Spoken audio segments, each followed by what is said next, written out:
Mbak Ana yang baru masuk, Mbak siapa lagi nih? Mbak Risa, bisa dengar suara saya ya?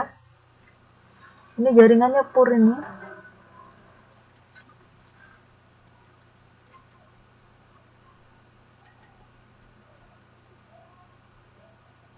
Kita mulai ya. Eh,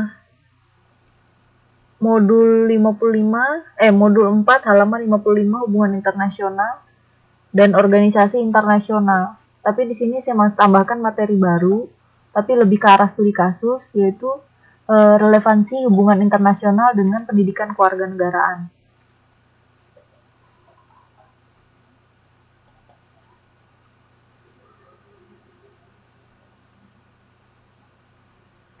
Jadi kita review lagi tentang pendidikan kewarganegaraan.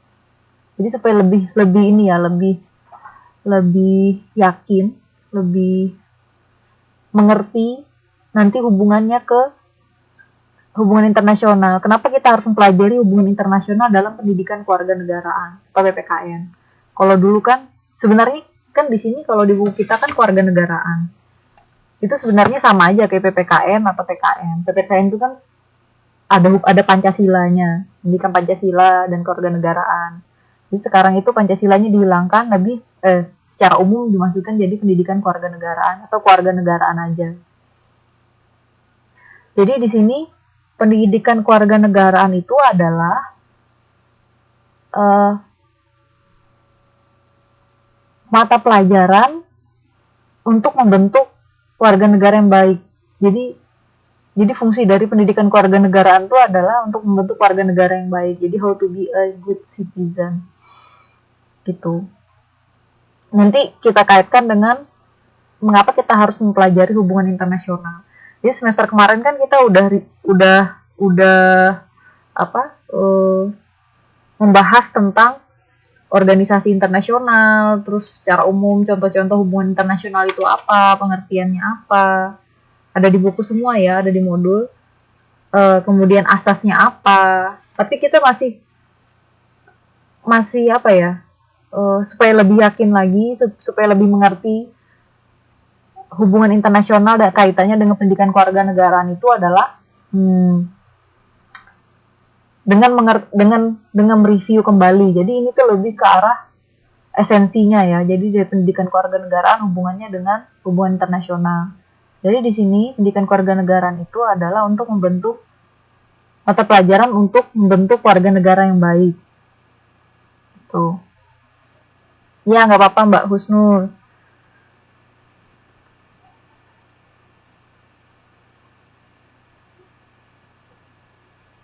Lanjut ya. Nah, sekarang warga negara yang baik itu apa? Di sini dikatakan bahwa warga negara yang baik itu adalah warga negara yang sadar akan hak dan kewajibannya. Jadi sebagai warga negara itu kita memiliki hak dan kewajiban. Ada yang tahu nggak hak warga negara yang baik itu apa? Dan kewajiban negara yang baik itu apa? Oh, Mbak Boel, ini kita review buat yang baru datang ya. Ini kita review modul 4 buku yang lama tentang hubungan internasional.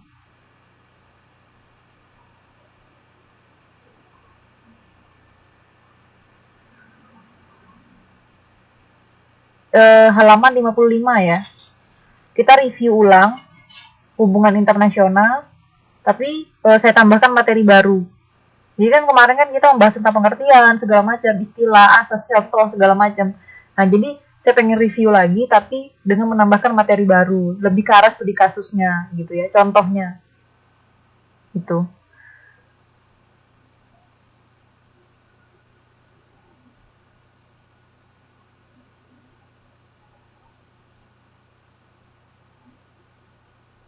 Iya, Mbak Boel makasih ya, Mbak Ami juga. Jadi kewajiban warga negara itu benar, kata Mbak Boel itu salah satunya adalah membayar pajak. Itu apa ya, misalnya contohnya itu apa, pajak apa?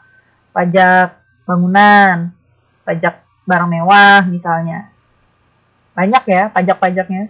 Kemudian hak itu adalah mendapat penghidupan yang layak. Itu ada di Undang-Undang 1945 ya. itu bisa apa, kewajiban hak dan kewajiban warga negara itu ada tercantum di Undang-Undang 1945. Sekarang pendidikan dasar itu sudah ada beberapa daerah itu yang wajib belajar 12 tahun, jadi gratis 12 tahun. Tempat saya itu 12 tahun, jadi sampai SMA gratis. Cuma di beberapa daerah masih 9 tahun. Jadi itu PPKN itu adalah mata pelajaran untuk apa ya? Bagaimana caranya untuk menjadi warga negara yang baik. Nah, sekarang pertanyaannya warga negara yang baik itu seperti apa? Jadi, warga negara yang sadar akan hak dan kewajibannya. Pemerintah juga memiliki hak dan kewajiban gitu. Terus, kita sebagai warga negara juga memiliki hak dan kewajiban. Jadi pentingnya mengapa kita mempelajari PPKN itu adalah ini. Tapi nanti kaitannya dengan hubungan internasional nanti kita bahas belakang.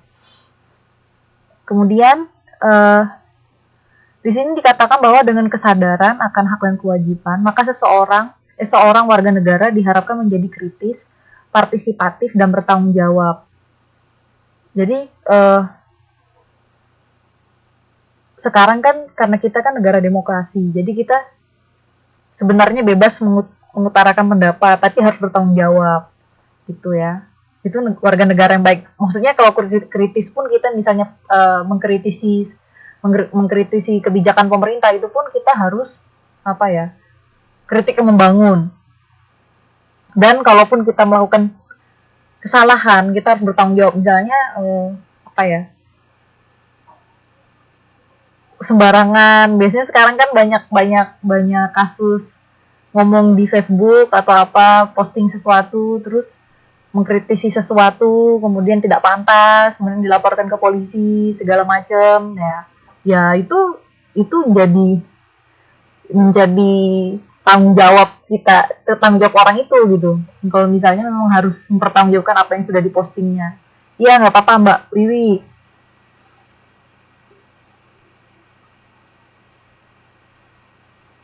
Itu ya, kita lanjut ya. Nah sekarang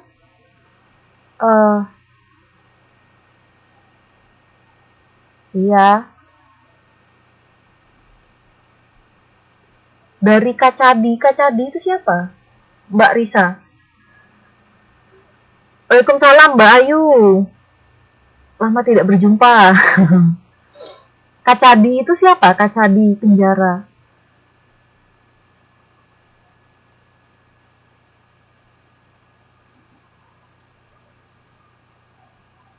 Mbak Risa tadi apa itu? Kita sekarang banyak diskusi ya. Jadi saya pengennya semester 2 ini karena kita habiskan sudah materi-materi kita yang lalu. Jadi saya pengen banyak studi kasus, contoh sama diskusi. Jadi nanti saya banyak-banyak pertanyaan, terus nanti diskusi. Nggak tahu nanti mungkin tugasnya lebih ke arah tugas kelompok mungkin nanti atau gimana nanti. Saya pengen sesekali ada tugas kelompok. Dari Kacadi itu siapa? Dari Kacadi penjara ya. Itu maksudnya apa Mbak Risa?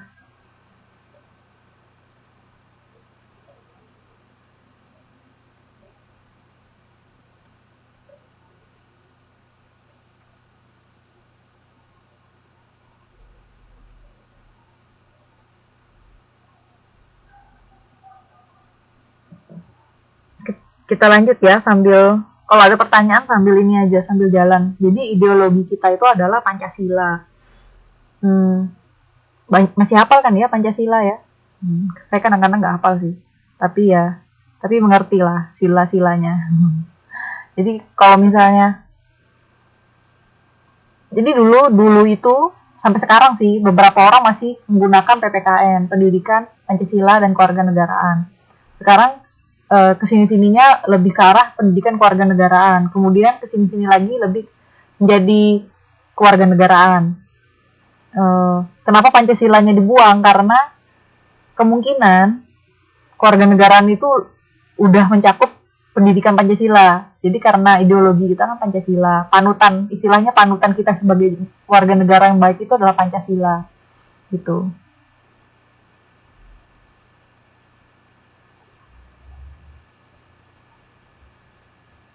Ya Mbak Boel, kadang-kadang lupa kan.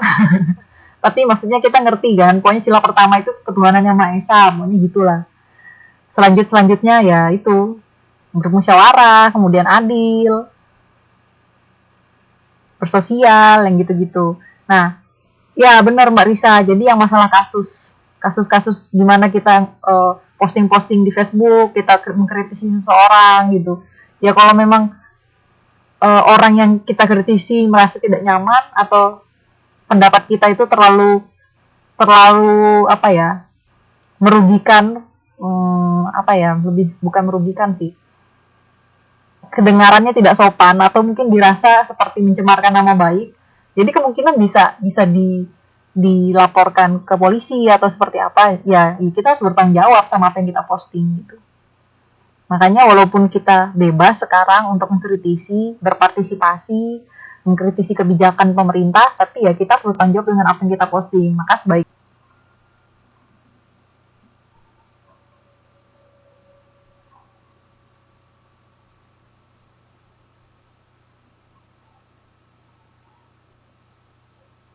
uh, ya gimana ya, mungkin tetap aja sih harus harus apa ya, harus secara secara alami itu kita harus sudah sadar bahwa uh, sebaiknya mengkritik itu harusnya membangun gitu, jangan jangan jangan apa, jangan menjatuhkan orang lain gitu. Dipilih kata-katanya yang baik, kan kita pengennya semua kebijakan itu menguntungkan masyarakat kan gitu. Buat apa kita memposting sesuatu yang akhirnya ya sia-sia gitu. Lebih kita ngomong tapi benar-benar bermakna dan orang itu ngerti apa mau kita gitu. Gitu ya. Jadi buat teman-teman kalau kalau pengen mengkritisi pemerintah atau pengen posting sesuatu tentang kebijakan pemerintah, lebih baik pilihan katanya itu yang baik, kemudian membangun gitu ya. Kalau bisa gimana ya, ya susah sih, kita pengen kritisi tapi harus memikirkan baik buruknya juga gitu, buat kita juga sih yang sopan. Ya bener Mbak Apeng, lanjut ya. Jadi di sini ideologi kita, jadi maksudnya ideologi itu adalah panutan kita dalam berwarga negara. Sebagai warga negara itu Pancasila, tapi nanti aturan-aturan lainnya ada di Undang-Undang 1945 itu ya. Silahkan kalau ada pertanyaan nanti diposting aja, posting ya, di chat aja, nanti saya baca. Lalu di sini pertanyaannya adalah relevansi. Relevansi itu apa? Hubungannya pendidikan kewarganegaraan itu dengan hubungan internasional. Jadi relevansinya itu terlihat dalam pembukaan Undang-Undang 1945. Nah, pembukaan Undang-Undang 1945. Mbak Ayu, ini kita bahas modul 4. Kita review buku lama, modul 4 tentang hubungan internasional. Halaman 55, tapi ini materi baru. Jadi, kemungkinan saya cuma ambil esensinya doang, jadi nggak ada di buku. Jadi semuanya ada di PowerPoint untuk menambahkan materi-materi. Soalnya saya lihat modul 4 itu kan rata-rata cuma pengertian, contoh, terus kayak istilah-istilah yang susah. Jadi saya pengen kembali ke awal lagi, pengen tahu ini relevansinya apa, hubungannya apa, kenapa kita harus belajar hubungan internasional, yang gitu-gitu. Itu ya Mbak Ayu ya. Jadi nanti kebanyakan semester 4 kita diskusi, terus ngebahas materi-materi yang lalu, sama studi kasus.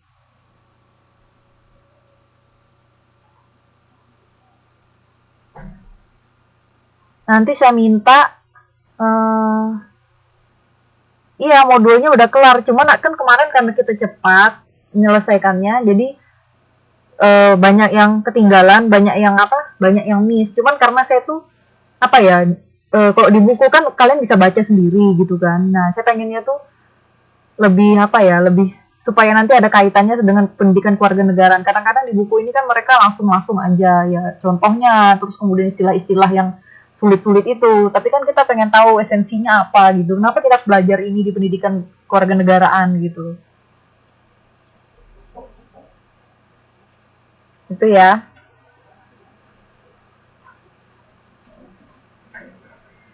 Nah, terus lanjut ya. Jadi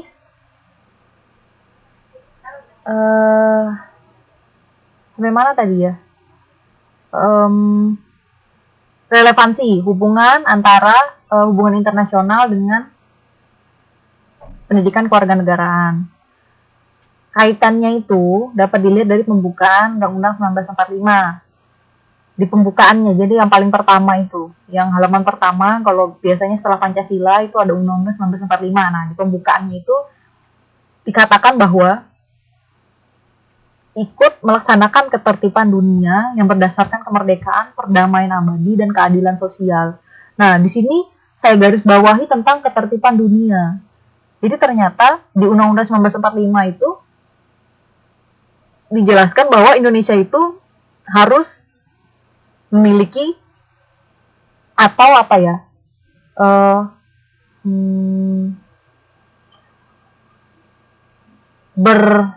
apa ya bilangnya itu, memiliki hubungan internasional dalam hal melaksanakan ketertiban dunia berdasarkan kemerdekaan, perdamaian abadi. Masih perdamaian abadi ini ya pokoknya tidak ada konflik lah gitu kan. Nah, keadilan sosial misalnya membantu negara lain atau seperti apa, nanti hubungannya ke ekonomi dan politik. Ini intinya ya ekonomi politik, hubungan internasional itu. Nah, inti dari pernyataan di atas itu membicarakan tentang hubungan internasional secara tersirat.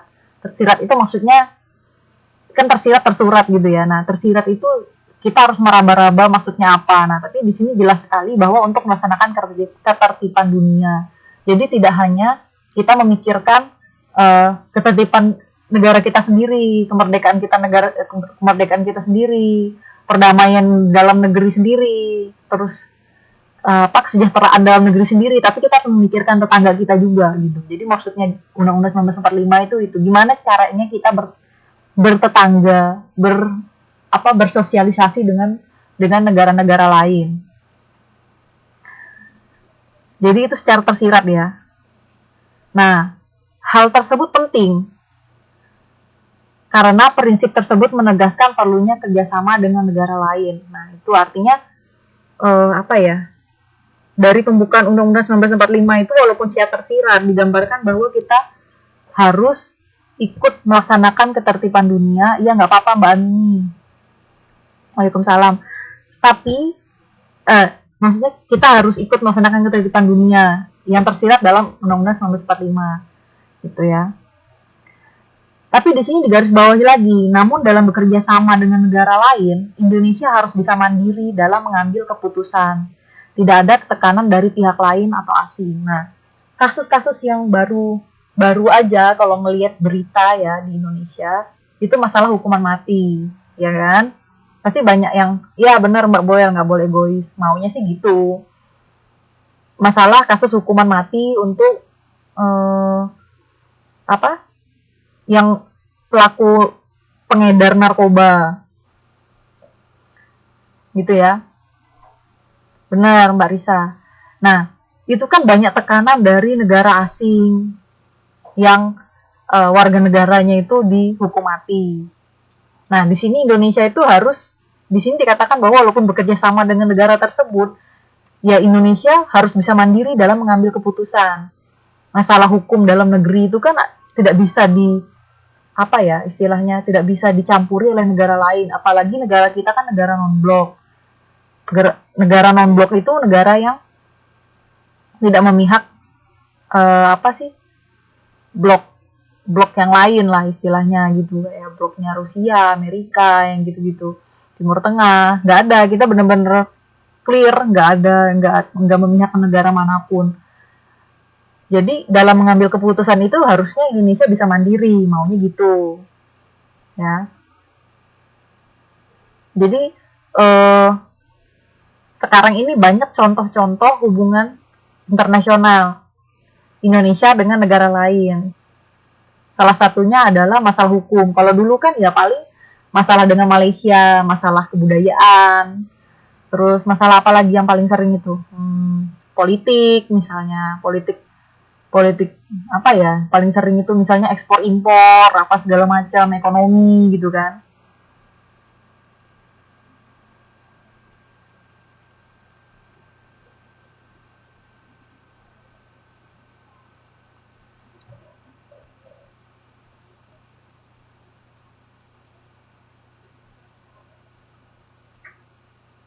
Iya, hukuman matinya dihukum tembak Mbak Ayu.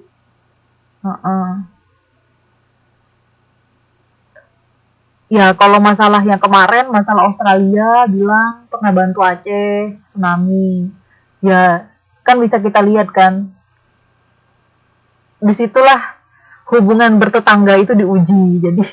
Jadi ya agak susah kita mau bilang hmm, kayak kayak mungkin misalnya mungkin kita tahu lah misalnya kalau misalnya ada orang eh, hutang budi istilahnya, jadi kalau misalnya ada apa-apa ya harus nolong apa gimana kan, ya sama sebenarnya hubungan internasional itu sama aja kayak hubungan kita sama teman kita atau tetangga kita. Jadi apa ya, seninya itu ya sama aja. Jadi kalau misalnya mungkin pernah hutang budi sama tetangganya ya lain kali mungkin dibantu, mungkin pikirnya pemerintah Australia ya begitu.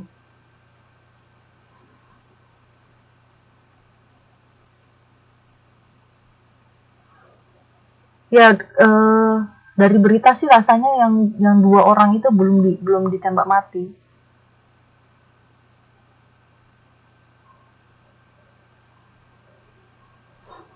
Lanjut ya. Jadi, di sini kesimpulannya adalah, eee, Indonesia itu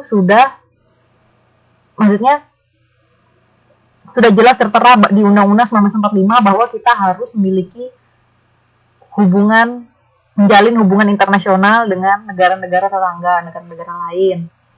Nah, namun dalam mengambil keputusan itu harus mandiri, jadi tidak ada tekanan dari pihak lain untuk mengambil keputusan dalam negeri gitu ya, maunya seperti itu. Lanjut ya.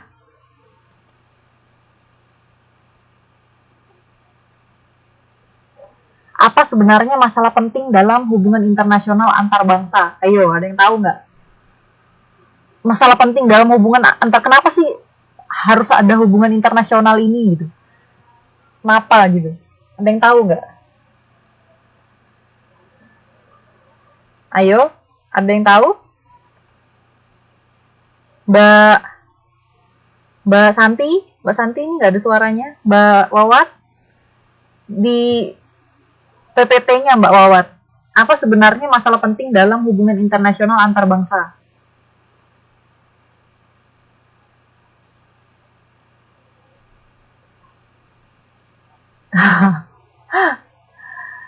Jadi pertanyaannya saya kirim di chat. Ada ya di situ ya di eh, di PPT ya, coba dibaca. Nah, tadi kalau HI itu adalah hubungan internasional. Hubungan internasional. Kenapa perlu hubungan internasional antar bangsa? Tadi Mbak Ayu tadi bilang untuk menjaga keseimbangan bangsa dan bernegara. Mbak Risa bilang untuk memperkuat hukum, jadi lebih ke arah hukum.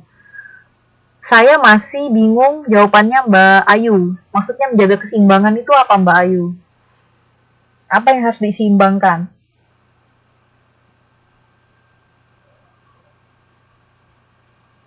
Ayo Mbak Ana, Mbak Susi. Oh ya, Mbak Susi untuk menumbuhkan saling pengertian antar bangsa. Nah, kenapa harus saling pengertian gitu? Pengertian dalam hal apa? Hal penting dalam hubungan internasional itu apa? Kenapa kita susah payah menjalin hubungan antar, misalnya kenapa Mbak itu harus menjalin hubungan antar tetangga gitu, atau kenapa harus bersusah payah menjalin hubungan misalnya kalau misalnya kerja cari koneksi gitu, kenapa gitu?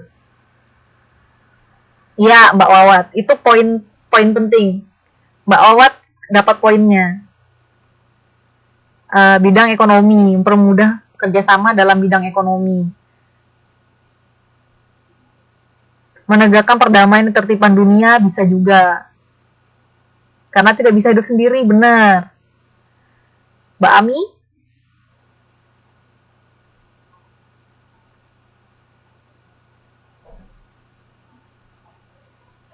Ya, Mbak Boel, benar. Nah, dari semua jawaban mbak-mbaknya ini bisa kita simpulkan bahwa masalah yang paling penting, paling urgent, kenapa kita harus membina hubungan dengan negara lain itu adalah ekonomi.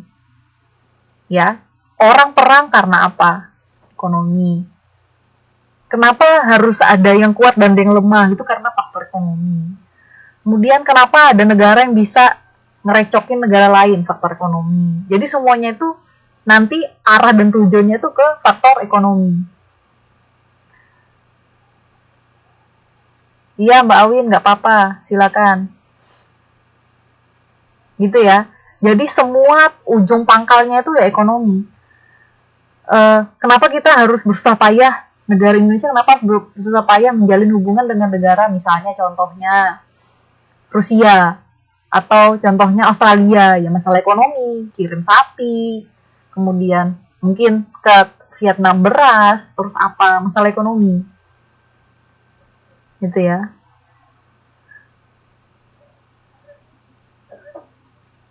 Tadi jawaban dari Mbak Wawat benar, bidang ekonomi. Terus Mbak Ayu tadi, keseimbangan itu pun ya ekonomi, jatuh-jatuhnya ekonomi. Terus untuk perdamaian pun ekonomi. Nanti beli-beli senjata ya pakai duit.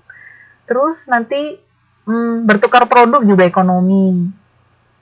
Mbak Ayu masak juga ekonomi gitu ya. Lanjut ya.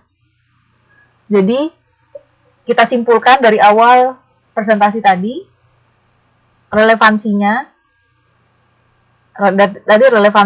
pendidikan kewarganegaraan dengan hubungan internasional itu adalah ada di Undang-Undang 1945, masalah kenapa menjadi warga negara yang baik, kemudian bertetangga yang baik, terus kenapa kita harus membina hubungan internasional itu karena faktor ekonomi, gitu ya.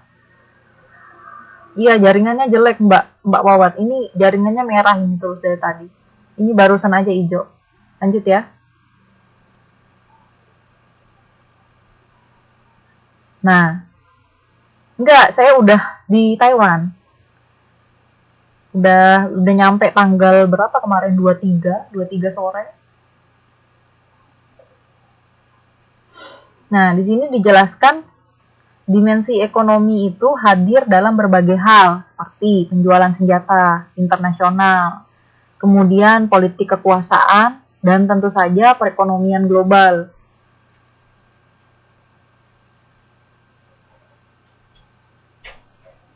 Suaranya mirip ya, terkontaminasi sepertinya. Saya loh orang Kalimantan.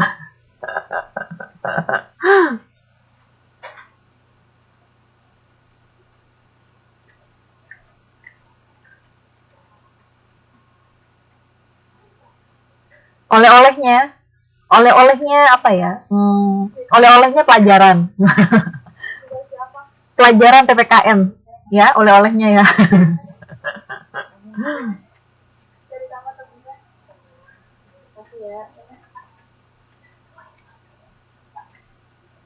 Lanjut ya.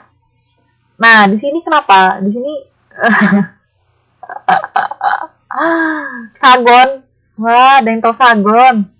Saya nggak bisa bikinnya sagon itu, tapi enak.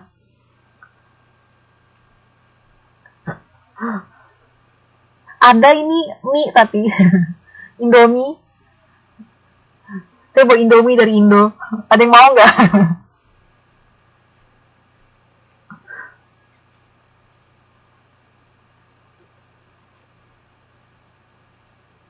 Lanjut ya. Mbak Boel mau mie nggak? Anak asrama itu gitu, makannya mie. Yang dibawa dari Indo juga mie. Sedih ya.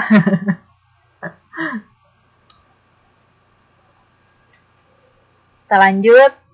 Dimensi ekonomi itu hadir dalam berbagai hal seperti penjualan senjata internasional, politik kekuasaan, dan saja perekonomian global. Ya makanya. Makanya saya nggak mau kasih nanti sakit malah. Kenapa harus jual senjata? Terus kenapa kayak misalnya masalah apa ya? Masalah kasus eh, perang Irak, Iran, Amerika Serikat itu ya. Ya ujung-ujungnya masalah ekonomi. Kan Timur Tengah kaya minyak. Ya kemungkinan isu-isunya ya masalah perminyakan itu. Lalu mereka di masalah politik dan lain sebagainya. Jadi masalah politik kekuasaan tapi ujung-ujungnya ya pengen menguasai perekonomian gitu ya. Nah, dijelaskan lagi bahwa pembelajaran hubungan internasional itu tidak cukup bila hanya membahas soal politik tanpa mempelajari ekonomi. Jadi nanti kalau mau membahas hubungan internasional itu ya ujung-ujungnya harus mempelajari ekonomi gitu ya. Jadi kalau misalnya di modul kita kemarin yang halaman 55 sampai halaman berapa itu banyak sekali. Sampai terakhir pun kelasnya hubungan internasional ya. Itu tentang lebih ke arah apa ya tujuannya, organisasinya, istilah-istilahnya. Nah, di sini saya pengen menjelaskan bahwa hubungan internasional itu tidak hanya membahas tentang politik, tapi juga mempelajari ekonomi harusnya. Jadi untuk melengkapi pembelajaran hubungan internasional itu lengkapi dengan pembelajaran ekonomi gitu ya. Lanjut. Nah, di sini saya kasih beberapa contoh kasus bidang ekonomi dan politik yang mempengaruhi pembelajaran hubungan internasional. Contohnya, yang pertama, bantuan luar negeri yang diberikan kepada Indonesia dan negara berkembang lainnya tak lepas dari kepentingan politik lembaga keuangan internasional, di mana para pemegang sahamnya didominasi dan dikuasai oleh negara barat. Tapi di sini maksud dari bantuan luar negeri itu bantuan ini ya, bantuan utang luar negeri ya, bukan donasi atau sumbangan untuk korban bencana alam, bukan. IMF itu singkatan apa? Ayo. Cari di internet ya. Saya tidak mau memberitahu. Nanti jadiin PR loh. Terkenal itu. Kemarin kita bahas loh di PBB, ayo. Pokoknya badan yang ngasih utang aja, utang-utang luar negeri. Jadi nanti saya ini semester 4 karena udah kelas 2 ya hitungannya. Saya pengennya kalian itu lebih aktif mencari informasi. Nanti tugasnya banyak studi kasus, contoh-contoh, diskusi, kerja kelompok, gitu ya. Nah, itu Mbak Boel. Cepet banget Mbak Boel. Langsung dapat.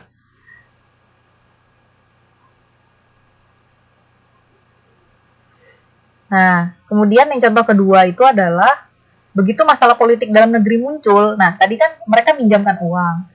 Kemudian ada masalah politik dalam negeri muncul. Nah, maka IMF dan World Bank itu yang biasanya kasih utang, memberikan peringatan agar reformasi dilanjutkan atau bantuan dihentikan. Gitu. Jadi mereka bisa mempengaruhi kebijakan dalam negeri. Jadi kalau misalnya ada masalah politik dalam negeri, itu mereka bisa bisa mempengaruhi kebijakan itu dengan apa? Kalau misalnya kamu nggak mau ngikutin nggak mau ngikutin, nggak mau dicampurin kebijakanmu, nah ya bantuannya dihentikan gitu. Padahal kita kan lagi butuh pinjaman seperti apa gitu. Jadi mereka bisa mengancam, bisa mempengaruhi kebijakan dalam negeri dengan bantuan utang tadi.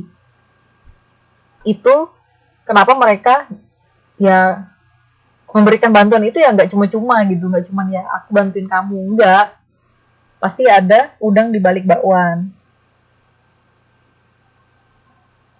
Ya ada Mbak Risa. Pinjaman itu ya kayak bank, World Bank itu biasanya ada bunganya. Pokoknya yang namanya bank-bank itu berbunga.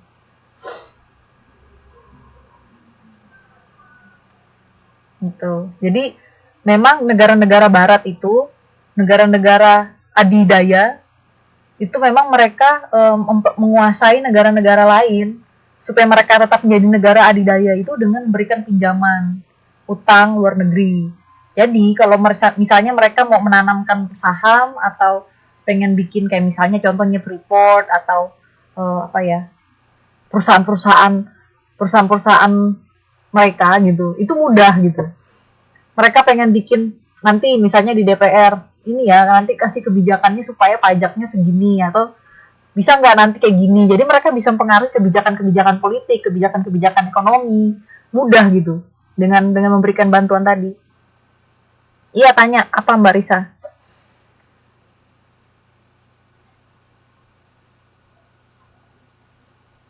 Sambil jalan ya, sambil yang mau tanya silakan, sambil kita jelaskan. Nah, bahkan kayak kayak China yang udah besar itu pun mereka masih pinjam uang, jadi ya seperti Amerika Serikat pun mereka masih bisa ngatur China gitu, walaupun mereka istilahnya terlihatnya seperti bermusuhan, tapi sebenarnya mereka saling membutuhkan, cie, gitu. Mungkin China lebih membutuhkan Amerika Serikat karena Amerika Serikat lebih adidaya kemungkinan sekarang, tapi kita nggak tahu ya. China kan perkembangannya pesat.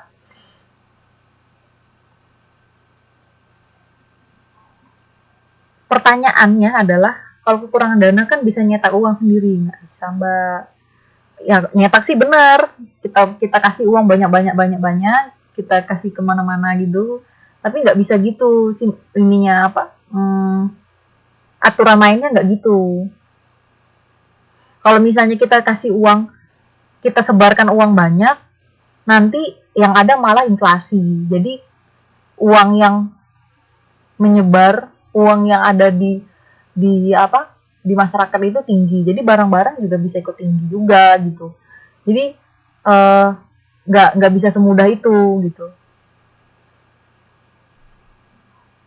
Enggak, kertasnya itu bukan masalah cetak mencetak uang. Jadi ada masalah inflasi dan deflasi. Nah makanya kenapa hubungan internasional tuh nggak bisa jauh-jauh dari bidang ekonomi gitu. Walaupun lebih ke arah politik, tapi hubungan internasional itu ya jatuh-jatuhnya ke ujung-ujung ya bahasa ekonomi. Bahkan kita mau apa? Mau masalah inflasi, masalah deflasi pun kita harus kayak hubungannya sama saham-saham orang yang ada di luar itu, utang luar negeri dan segala macam gitu ya.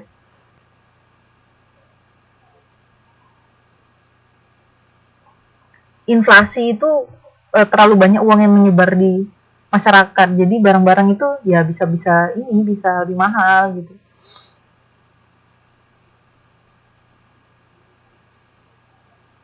Gitu ya. Terus yang ketiga, ekspor China ke Amerika Serikat dikaitkan dengan kepentingan politik. Bila terjadi pelanggaran HAM, maka dengan serta-merta Amerika Serikat mengancam akan meninjau lagi kebijakan perdagangannya terhadap China. Jadi China kan ekspor kemana-mana, termasuk ke Amerika Serikat. China kan pertama dia penduduk terbesar di dunia. Jadi buruh pabrik atau pekerja di pabrik itu mereka banyak. Kemudian pabrik-pabriknya banyak, jadi mereka produksinya tuh besar. Jadi gimana mereka harus menjual barang-barang produksinya ya harus diekspor ke luar negeri. Nah salah satunya Amerika Serikat. Nah masalahnya China, misalnya contohnya China dengan ASEAN itu kan beda. Amerika Serikat itu kan beda ideologi. Nah China kan komunis, Amerika Serikat kan dia lebih dia kan demokratis.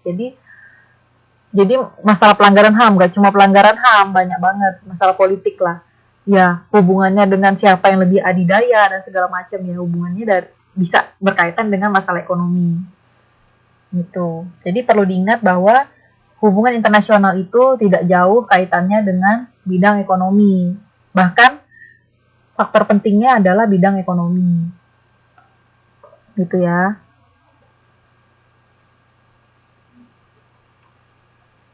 Nah, di sini perkembangan hubungan internasional. Perkembangan hubungan internasional itu tidak hanya mengkaji tentang negara, tapi juga mengkaji tentang peran aktor non-negara. Nah, mbak-mbaknya bisa lihat di modul kita kemarin, kita pernah membahas tentang ASEAN ya, PBB, bisa dibaca lagi. Organisasi-organisasi internasional, aktor non negara. Nah, sekarang itu ternyata peran peran negara, maksudnya peran non negara itu ternyata lebih besar, kadang-kadang bahkan lebih besar daripada peran negara tersebut dalam perkembangan hubungan internasional. Jadi pernah ada ya cerita tentang, jadi ini bukan cerita sih, eh, apa ya, sejarah negara Monaco. Jadi dia itu pernah mau bangkrut sebagai negara. Jadi dia hampir hampir apa ya? Karena bangkrut, maksudnya bangkrut tuh bahkan mereka nggak punya pendapatan lagi. Jadi nggak punya uang, jadi nggak bisa berdiri sebagai negara.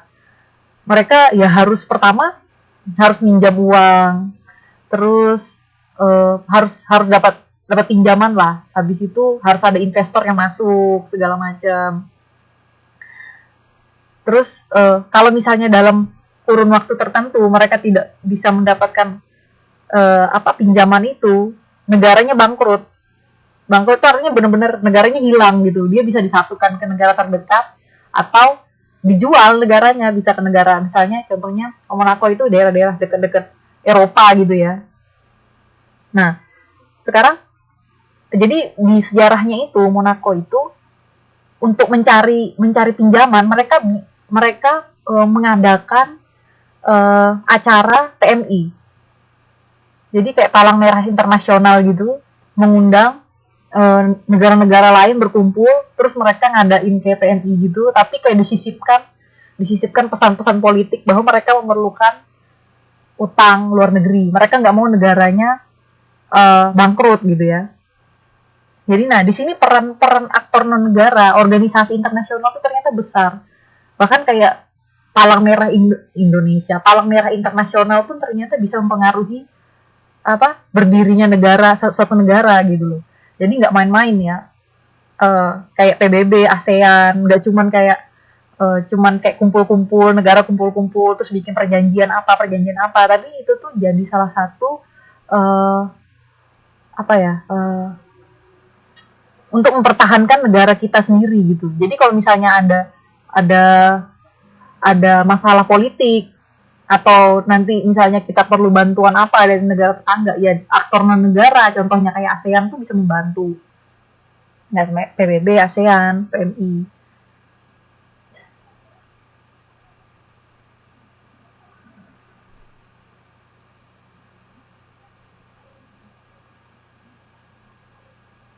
Gitu ya, Mbak Amini tadi. Tadi apa Mbak Risa? Tolong jelaskan ke Mbak Amininya. Atau kita jadikan tugas. Minggu depan nanti saya tanya gimana.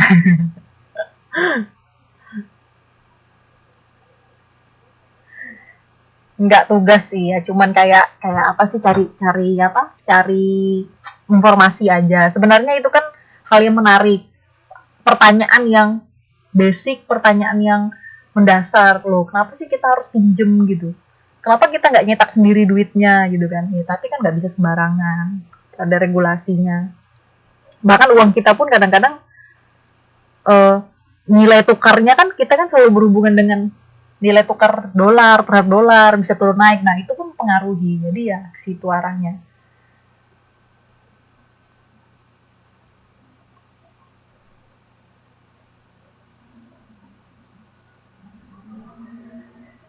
Di sini dijelaskan, saya lanjut ya. Ayo, saya kasih jadi ini ya, jadi tugas ya minggu depan. Kayak Mbak Wawat. Lanjut ya. Peran aktor non-negara yang semakin dominan mengindikasikan bahwa aktor non-negara memegang peranan yang penting.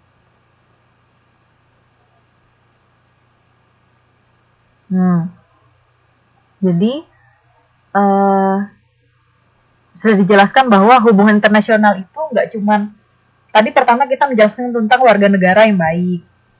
Terus, apa relevansinya hubungan internasional dengan warga negara yang baik. Tapi sebenarnya warga negara yang baik itu ya, kalau misalnya uh, kita kaitkan dengan Undang-Undang 1945 itu bertetangga, artinya kan ada juga hubungannya dengan bertetangga. Ya, bertetangga itu ya hubungan internasional, menjalin, membina hubungan internasional dengan negara lain. Nah, ini kan hubungan negara antar negara. Nah, ternyata ada aktor non negara. Jadi aktor non negara ini contohnya adalah kayak PBB, ASEAN, MI, banyak lagi ya. Kayak misalnya apa lagi contohnya? Bidang-bidang sosial banyak, nggak cuman kayak PBB ASEAN, nggak cuman kayak PMI, cuman yang paling terkenal ya itu. Kayak APEC, OPEC, banyak ya, itu bidang ekonomi. Terus di sini dijelaskan non negara. Non negara itu maksudnya dia ini Mbak Ayu. Maksudnya dia bukan negara, bukan negara. Jadi dia itu adalah anggota. Dia sebenarnya anggotanya adalah dari negara lain, tapi dia berdiri sendiri, digerakkan oleh negara-negara. Jadi gini, hubungan internasional itu kan yang kita pahami itu adalah antar negara. Jadi negara misalnya Indonesia dan Australia, negara Malaysia sama Indonesia, Indonesia, Australia misalnya 3 negara. Nah, di sini dikatakan bahwa perkembangan hubungan internasional itu ada peranan penting dari aktor non negara. Nah, aktor non negara itu adalah organisasi internasional dan regional. Nah, internasional itu contohnya PBB, regional itu ASEAN. Nah, aktor non negara ini bisa mempengaruhi bidang politik, bisa mempengaruhi ekonomi dari negara-negara, gitu ya. Ya, organisasi. Jadi aktor non negara itu organisasi internasional dan regional, contohnya PBB dan ASEAN, atau Palang Merah Internasional, gitu. Jadi PBB itu pengaruhnya sebenarnya sangat besar. Bahkan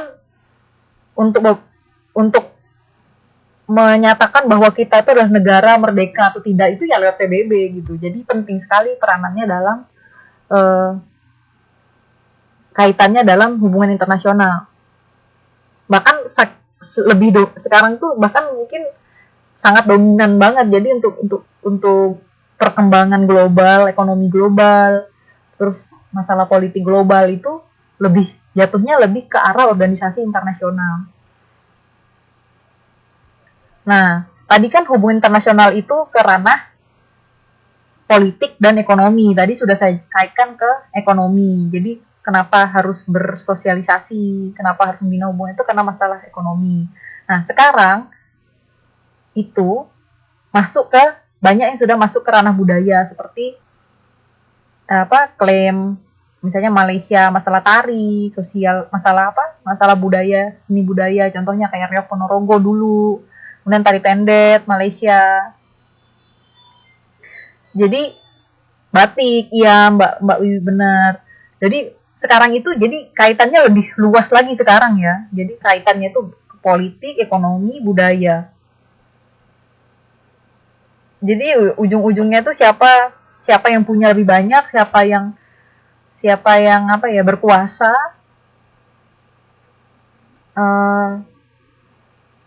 itu yang bisa harusnya bisa mempengaruhi negara lain gitu. Benar bahwa yang golek ya itu sebenarnya kan masalah mengklaim itu kan karena apa? Mereka merasa seni budaya itu ada di negaranya, padahal kan dibawa dari Indonesia gitu. Jadi kayak misalnya ada yang bermigrasi ke Malaysia udah lama turun-temurun, kakek neneknya udah di Malaysia, mereka ngerti masalah tarian, mereka nari, penghidupannya dari menari. Jadi saking banyaknya jadi mereka mengira bahwa itu tuh kebudayaan mereka gitu. Benar, tapi kan kalau ditarik silsilahnya tetap aja yaitu asal muasalnya dari Indonesia. Bahkan mungkin nggak cuma dari Indonesia, nanti kalau ditarik lagi ya mungkin dari Arab sana atau dari India gitu. Karena kan kebudayaan kita banyak pengaruh dari Hindu. Gujarat, Arab Gujarat. Iya. Nah, hati-hati. Makanya sekarang perkembangan, kenapa saya tulis di sini perkembangan hubungan internasional itu masuk ke ranah budaya, yaitu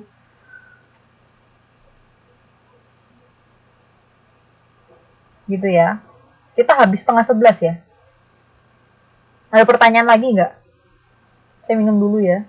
Haus.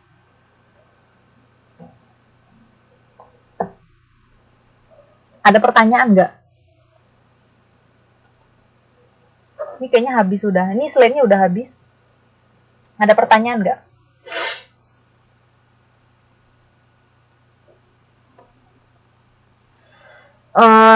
Saya minta nanti bikin kelompok ya. Kita ada berapa orang?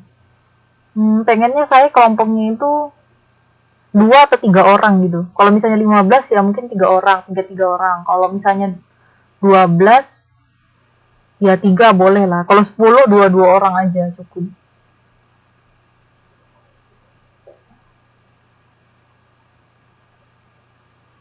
Indonesia PBB Mbak Risa, PBB ASEAN juga.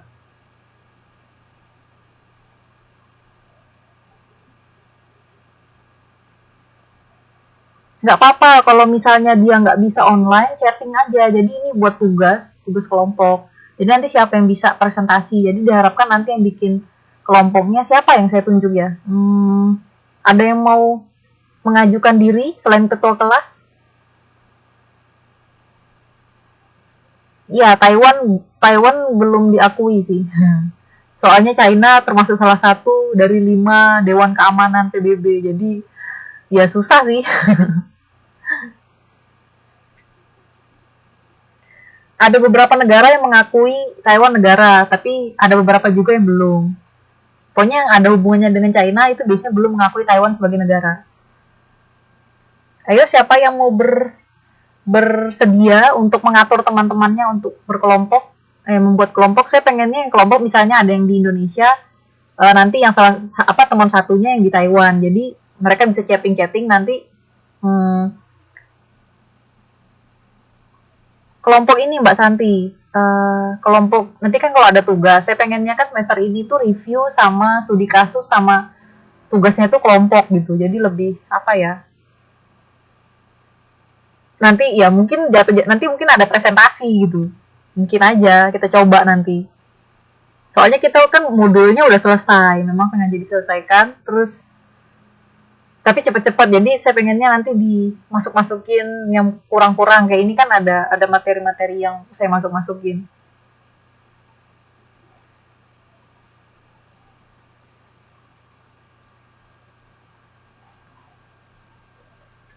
Kalau lebih efisien ya sebenarnya pengen mencoba hal yang baru sih. Soalnya kan pasti bosan dengar saya ngomong terus nih.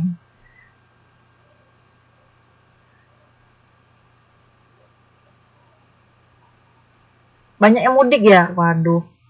Ya udah kita lihat dulu. Pokoknya nggak apa-apa, atur aja dulu yang terserah siapa Mbak Susi ya, Mbak Susi ya, yang ngatur teman-temannya. Nanti kalau misalnya tergantung nanti kalau misalnya yang aktif berapa orang, misalnya 15 orang jadi 3-3.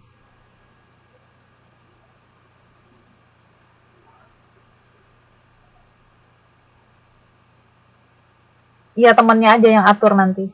Terserah mau bareng siapa terserah. Saya soalnya kan udah besar semua.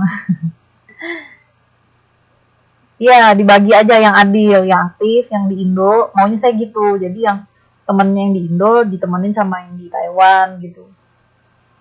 Jadi maksudnya kelompok ini tuh nanti mungkin suatu saat ada tugas kelompok. Saya pengennya sudah ada gitu loh, nggak usah nanti nunggu-nunggu harus ada ngatur-ngatur lagi. Jadi langsung ada tugas kelompok langsung kerja gitu.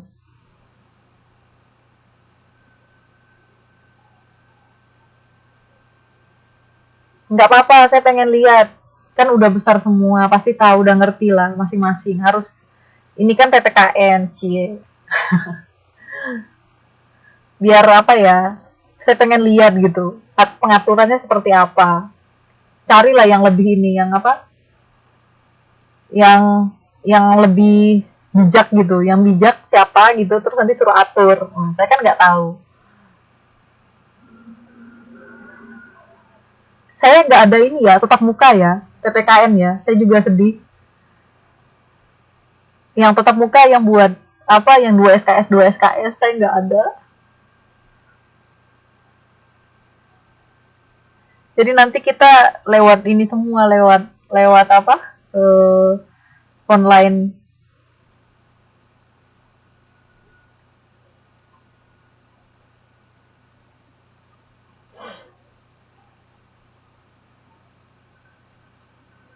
Itu ya. Jadi saya titip satu eh, kelompok. Jadi kalau misalnya mau 2 orang, mau 3 orang terserah.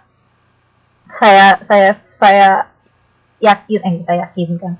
Saya serahkan ke teman-teman aja ngebaginya gimana, atau mau ketua kelas yang bagi nggak apa-apa. Pokoknya harus ini ya, harus apa? Harus adil. Kan udah besar semua. Terus apalagi ya? Tugasnya nanti semester ini ya. Semester ini saya kebanyakan diskusi, terus tambah-tambahan buat modul-modul yang kurang itu, jadi lebih ke esensinya, lebih ke basicnya, karena yang di buku itu kan contoh-contoh tujuan dan segala macam kan bisa dibaca sendiri.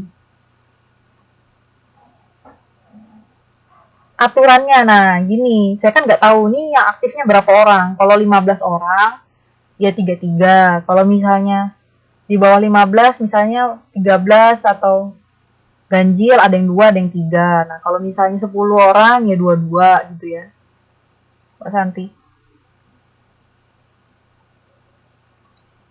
Kalau ada tugas Mbak Wiwi, 17 orang itu aktif semua? Enggak. Maksudnya aktif itu kan katanya tadi Mbak Atun ada yang udah balik Indo, nggak tahu balik apa enggak gitu-gitu. Ya aktif aja. Nanti kalau misalnya ada yang nggak aktif, nanti tiba-tiba dia datang, masukin aja ke kelompok mana kek gitu ya.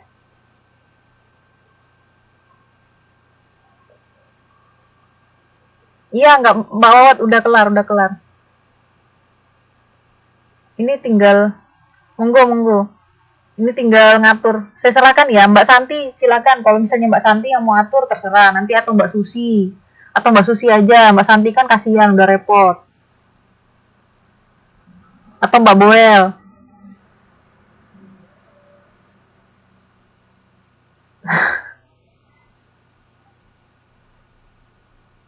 Ya, saya minta minggu depan ya. Udah ada kelompoknya ya.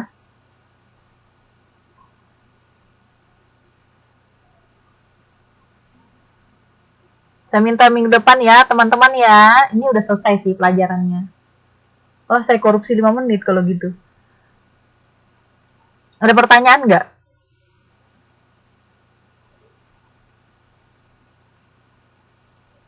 Saya kecepatan ya tadi ngajarnya ya.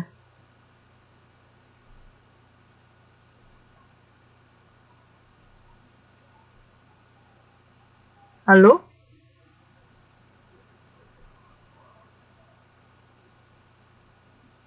Kecepatan ya ngajarnya ya.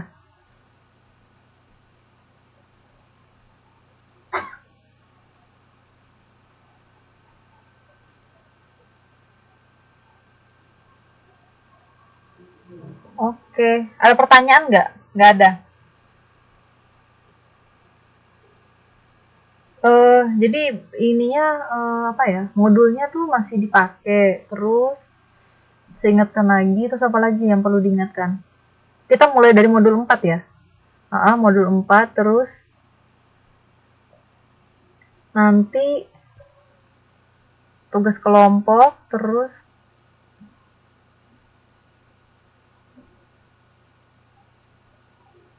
diskusi. Nanti kebanyakan diskusi nanti. Nanti saya coba nanti gimana ininya, apa, rencananya. Soalnya kan dari semester kemarin kan kita pengennya diskusi, ada yang ngomong gitu kan. Saya kan senangnya seperti itu. Tugasnya belum saya pikirkan, tapi nanti saya pengen udah ada kelompoknya. Belum ada PR. Nanti maksud saya itu kenapa saya suruh sudah ada kelompok itu, nanti kan kalau misalnya ada tugas, nanti saya posting tugas kelompok. Jadi udah tahu kelompoknya yang mana, langsung kerja gitu ya.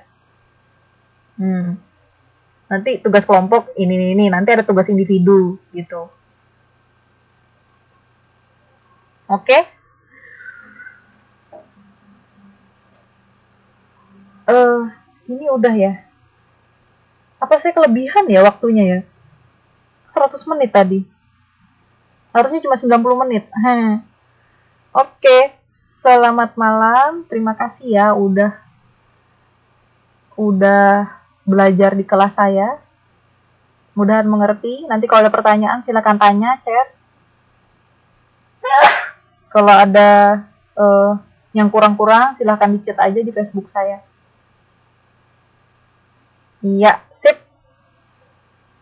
Oke, assalamualaikum warahmatullahi wabarakatuh. Selamat malam teman-teman.